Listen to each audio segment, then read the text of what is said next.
House के अंदर। और साथ ही हाउस टैक्स में जो हमने वादा किया था जनता को, उसके अंदर जैसे जो हमारे 100 गज के मकान हैं और जो 100 गज से नीचे के मकान हैं उस पे पूरी तरह से हाउस टैक्स माफ कर दिया गया है। और साथ ही जो 100 गज के मकान से लेकर 100 गज से लेकर 500 गज तक के मकान हैं उसमें जो हाउस टैक्स है उसको हमने हाफ कर दिया है।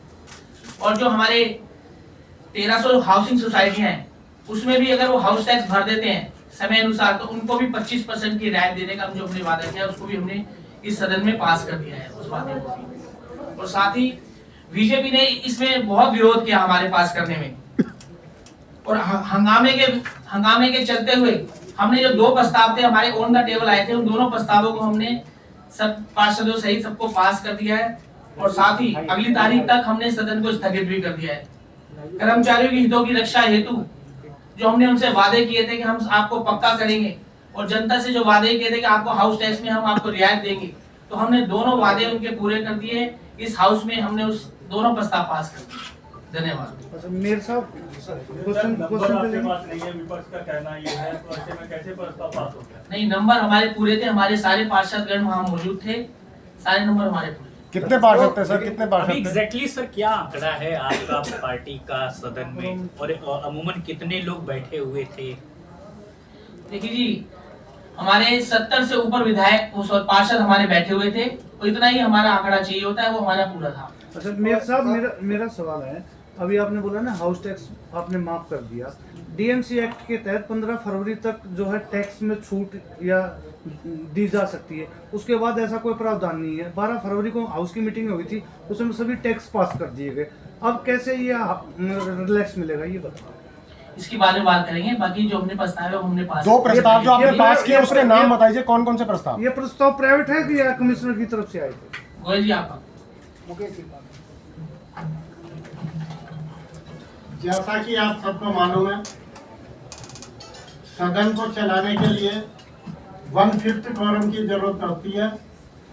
जितने व्यक्ति 60-70 से ज्यादा हमारे पार्षद वहां पर मौजूद थे, हमारा क्वारम पूरा था।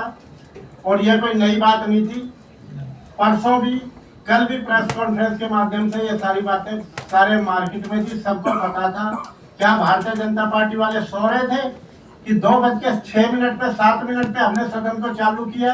वो क्यों नहीं समय पे आए? और जिस समय पर प्रस्ताव पास किया जा रहा था उस समय हंगामा, हम क्या कर रहे थे? हम दिल्ली की जनता को सुविधा दे रहे थे ना, उन्हें भी खड़े होकर कहना चाहिए था हम सुविधा देने के लिए तैयार हैं। उनका अच्छा लगता है कि वो दिल्ली के लोगों को राहत देना चाहते हैं।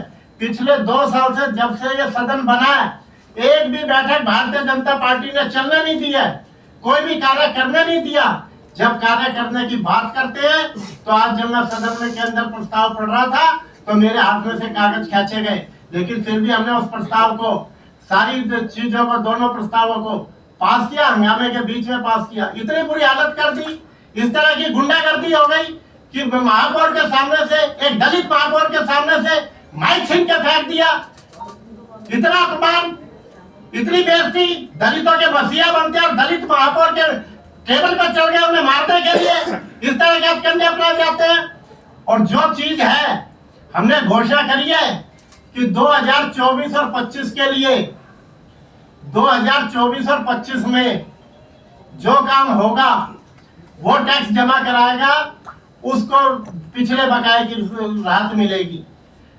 अभी तो बजट चलना है, अभी तो नेता विपक्ष ने बजट पे बोलना है, नेता सदन ने बजट को फाइनलाइज करना है, सदन के अंदर वो सारी चीजें आएंगे, कट मोशन लगेंगे, उसके बाद बजट फाइनल होगा। अभी बजट फाइनल कहाँ हो गया? अभी तो टैक्स ऑफ शेड्यूल फाइनल हुआ है, अभी उसमें बजट कहाँ से फाइनल हो गया?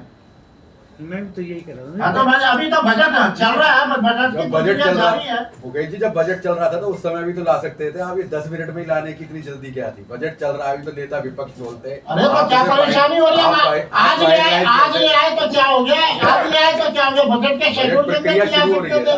इसका मतलब तो सीधा सीधा ये है, दिल्ली की जनता को कोई, हम दिल्ली की जनता से छीन रहे हैं कोई चीज, हम दिल्ली की जनता को सुविधा देना चाह रहे हैं। इसका मतलब आज भारतीय जनता पार्टी एक्सपोज हो गई है कि वो किसी भी कीमत पे दिल्ली की जनता को हाउस टैक्स जैसे भ्रष्टाचार को खत्म नहीं कर देना चाहती।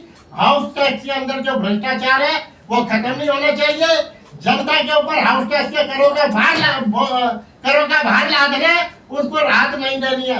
हमने क्या क्या गुना कर दिया, हमने अपने ये कहा कि निकल के हम कर्मचारियों को पक्का करेंगे। जो हमारे कर्मचारी विभिन्न विभागों के अंदर हमारे कर्मचारी हैं और जो इतने 15-15, 20-20 साल से 25-25 साल से, उनके लिए यदि हमने प्रस्ताव लगा दिया तो उन्हें भी साथ आना चाहिए था, उन्हें भी कहना चाहिए था हम आपका समर्थन करते। क्यों नहीं किया उन्होंने समर्थन? इसका मतलब उनके दिमाग में कहीं ना कहीं चोर है, उन्हें खतरा है कि अगर जो इन्होंने ये सारी चीजें कर दी तो कर्मचारियों पे और दिल्ली की जनता पे बहुत बड़ा प्रभाव पड़ेगा।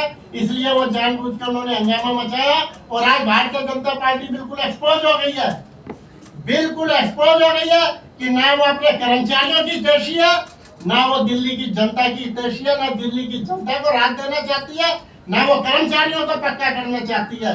अगर जो पक्का करना चाहते हैं, वो दिल्ली की जनता को राहत देना चाहते हैं, तो उन्हें समर्थन करना चाहिए था प्रस्ताव का। क्या दिक्कत हो गई थी? सर कमिश्नर नहीं आए तो क्या ये मान्य होगा और प्राइवेट मेंबर मिलता है कमिश्नर की तरफ से? एडिशनल कमिश्नर वहां मौजूद थी। कमिश्नर की अनुपस्थिति में एडिशनल कमिश्नर चेयर पे बैठता है या नहीं बैठता? बार बार कहने के बावजूद भी यदि एडिशनल कमिश्नर चेयर पे नहीं आई तो उन्होंने महापौर जो कुर्सी पे बैठे हुए हैं उनकी गरिमा का अपमान किया और उन्होंने अपनी ड्यूटी सही ढंग से नहीं निभाई। अगर जो सदन के अंदर एडिशनल कमिश्नर वहां बैठी थी तो उसकी जिम्मेदारी बनती थी मेयर साहब कुर्सी पे बैठे तो वो कमिश्नर की कुर्सी पे आके बैठे। ये हमारा दोष नहीं है, ये उन लोगों का दोष है। मुकेश जी, वो इसे कह रहे हैं कि ये छलावा है और वो इसलिए कह रहे हैं कि न ही वैल्यूएशन कमेटी से आपने अप्रूवल लिया, न ही कमिश्नर ने पेएबल बनाकर दिया, तो टेक्निकली तो गिर आप सबको मालूम है 2 साल से 2.5 साल से 2.25 साल से जब से नगर निगम बनी है, मैं आपसे एक बात पूछता हूँ, एक बता दो आप इन्होंने एक सदन की बैठक चलने दी हो तो, एक कार्यवाही कोई होने दी हो तो, एक प्रस्ताव इन्होंने लाने दिया हो? इन्होंने कोई हर बार जितने भी प्रस्ताव पास हुए वो हंगामे की भेंट हुए हैं। मैं आपसे यही कहना चाहता हूँ कि अगर जो आयुक्त महोदय के ऊपर इनका कोई दबाव है, किसी तरह की ड्यूटी है, तो कुछ हमने अपना वायदा किया। आज हम प्राइवेट मेंबर बिल की तरह ला रहे, डिनाई करे, ये लोग डिनाई करे, आयुक्त महोदय डिनाई करे कि नहीं करूंगा मैं। हमने अपनी जो जिम्मेदारी निभाई है, अगर जो अधिकारी हमारे साथ नहीं दे रहे, हमने अपनी जिम्मेदारी निभाई है। हमने जो दिल्ली की जनता से वायदे किए थे उनके लिए हमने दिल्ली की जनता के अपने कर्मचारियों से जो वायदा किए थे, हमने दिल्ली की जनता से जो हाउस टैक्स के बारे में वायदे किए थे, हमने अपने वायदे निभाए। अच्छा गोयल जी, अगर कमिश्नर इस आपके प्रस्ताव को लटका देते हैं तो आप उस स्थिति में क्या करेंगे? हम क्या कर सकते हैं इस स्थिति में? हम क्या कर सकते हैं? कानूनी लड़ाई है, कानूनी ये दिल्ली की जनता सब देख रही है। कौन दिल्ली की जनता को सुविधाएं देना चाहता है? कौन दिल्ली की जनता में से भ्रष्टाचार खत्म करना चाहता है? कौन अपने कर्मचारियों को पक्का करना चाहता है?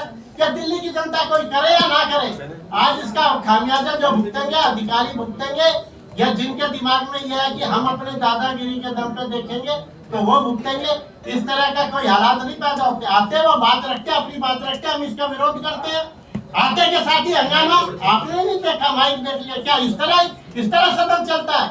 मुझे तो ऐसा लगता है कि जो एक वीडियो चल रही है ना हमारी मुख्यमंत्री जी के लिए, कि वो एमसीडी में पिछली बार उन्होंने बहुत बड़ा हंगामा मचाया था, तोड़फोड़ करी थी, इसलिए वो मुख्यमंत्री बन गई।